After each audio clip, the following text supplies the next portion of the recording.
One more area that you've talked about that's caused controversy is gay parenting. You said the devil is in the detail and you want to see more studies on that. What do you think might be the adverse effects of having same-sex parents? Well, I don't think we know what modeling is optimal for children. That's really the issue. I mean, I suspect that two parents are better than one. Suspect, right? I don't know. One parent is definitely worse than two. We know that. But we don't know what exposure to role models, say, is necessary for the continuity of maternal behavior or for the adoption of functional gender roles. We don't know any of that. And so that's the variable. Obviously, no one knows what the consequence of being raised with two people of the same sex is. Maybe none. But so there doesn't seem to be any evidence so far. That's all of the literature review suggests that there were a couple that showed problems, but they were in coupledoms that had already broken down, right? So there is no evidence. Maybe there will be some found, but at the moment there is no evidence that there is any problem with having gay parents. Yeah, I never said there was. Somebody asked me, I believe it was a question like, if there was a problem, what would it be? It's something like that. No, I mean, you can make a very strong conservative case for gay marriage, I think. I mean, not that I would necessarily be motivated to make a conservative argument. David Cameron, our former Prime Minister, said, I support gay marriage because I'm a conservative. Yes, right. So, it's obviously homosexuality it's been around forever. So what's the appropriate social response to that? Well, conceivably,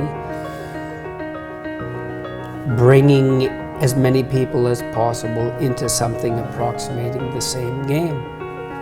I think you could make a reasonable case for that. What's the consequence of that for children in those families? I don't know. I mean, what I would say is, well, the obvious risk is that there's no one of the opposite sex around. I mean, it doesn't take it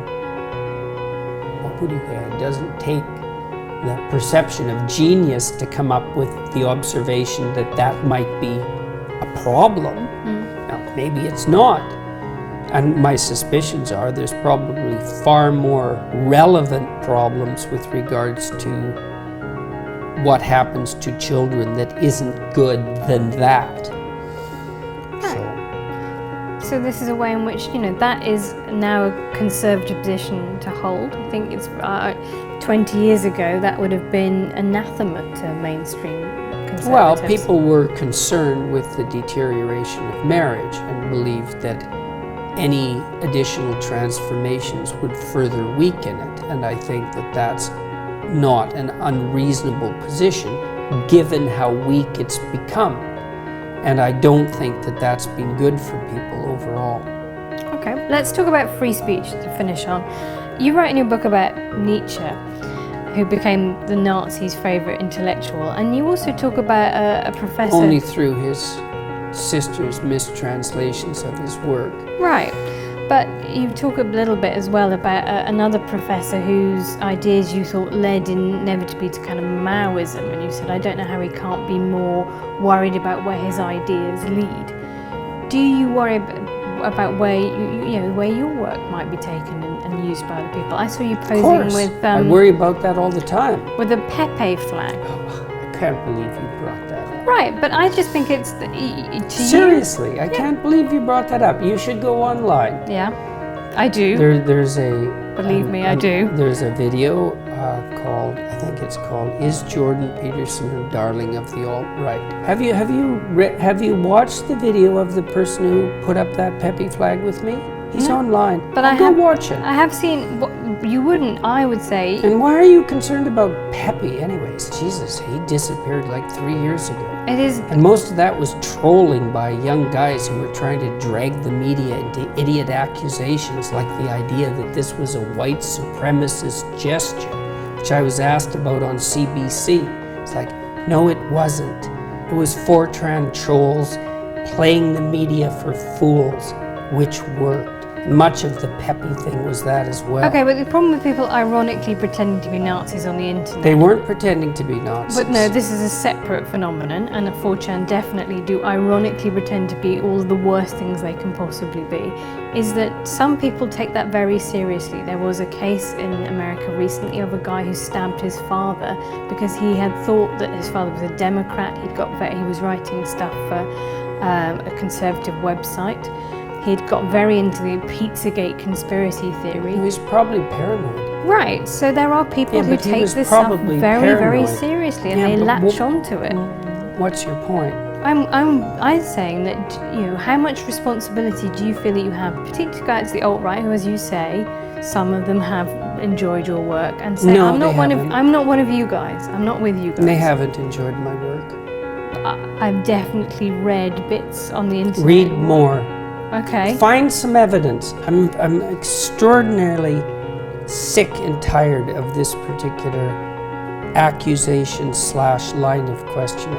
I'm no fan of the identitarian right, the ethno-nationalists, the alt-right. First of all, what do you mean by alt-right exactly? Do you mean ethno-nationalists? Do you mean white supremacists? No, I mean people who are on the right but have got their power base outside the traditional media. They see themselves as an alternative. So I see them coming That's a pretty loose definition through that of the strain alt-right. of Rush Limbaugh kind of talk radio, right? People who see themselves in opposition to an Rush establishment. Limbaugh is not the alt-right. No, He's been around for 30 years. Right, so he's the progenitor of what I see now, Breitbart and things like that, are the new media version of that very old media. Well, let's format. define what constitutes alt-right first. For me, they're ethno-nationalists. They tend to be white supremacists. And generally, when people tar me with an alt-right epithet, the reason they're doing that is to associate me with those people.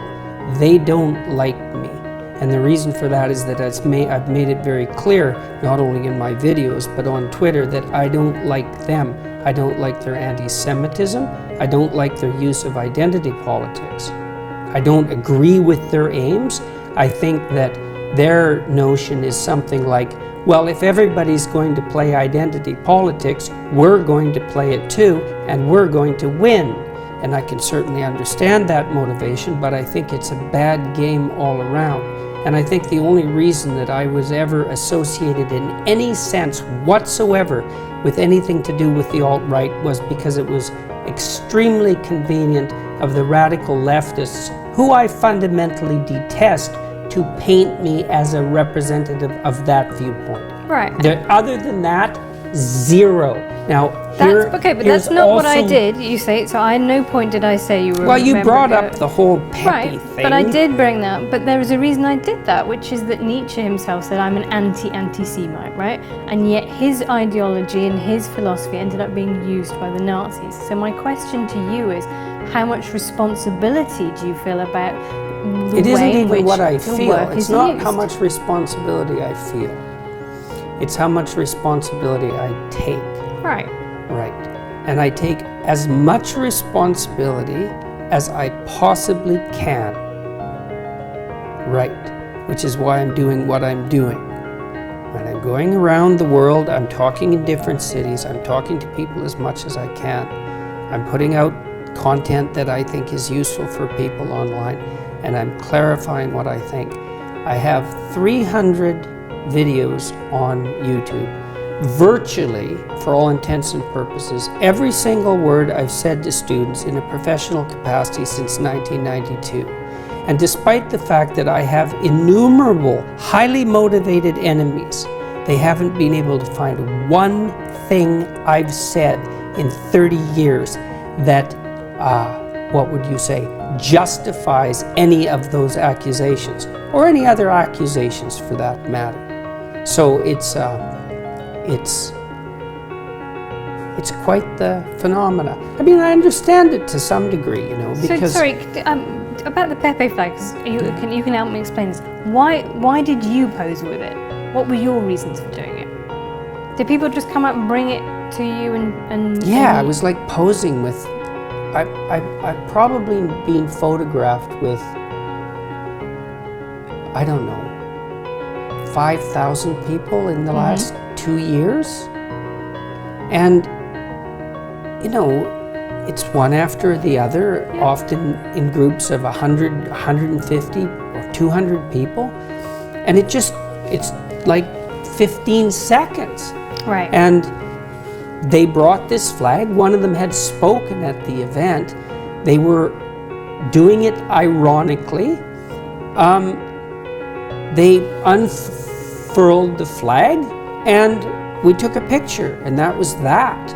Would you have posed ironically with a hammer and sickle flag?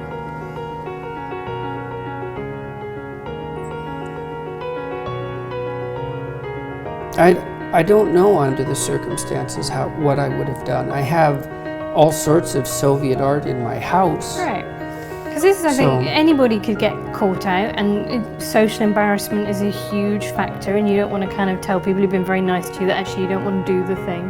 I just wonder if that's something that you regret now, that you wouldn't do it again if you had the opportunity.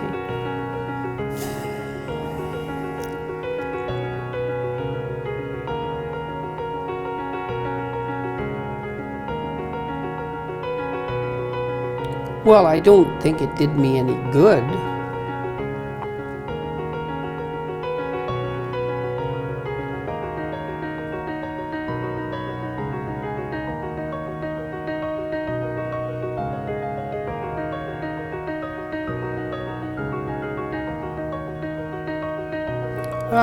I don't think I'll betray my former self. We'll just leave it where it is. I made the decision that I made under the circumstances and took what was there into consideration. I think that the Pepe formulators did a wonderful job of trolling the standard media. I don't think that they were what everyone presumed them to be. I think they did a wonderful job of trolling you as well, in a sense, right? Recruiting you and your image and your appeal to people to their kind of cause, which is ironic. I don't really think so. But is not actually. There is underneath it all. I don't find it very ironic, actually. What don't you find ironic? That a lot of the kind of 4chan culture, which is saying, I'm just going to say the worst possible thing that I can say just to prove that I can say it because free speech is still alive. I think that in itself is quite poisonous to the discourse. I think I try and conduct myself online in a relatively civilized manner. I do not always succeed, but I do not think just going into a room and screaming epithets is something that I need to do on a daily basis to prove that free speech isn't dead, right? I think we could probably agree that that's a reasonable a rare note of consensus.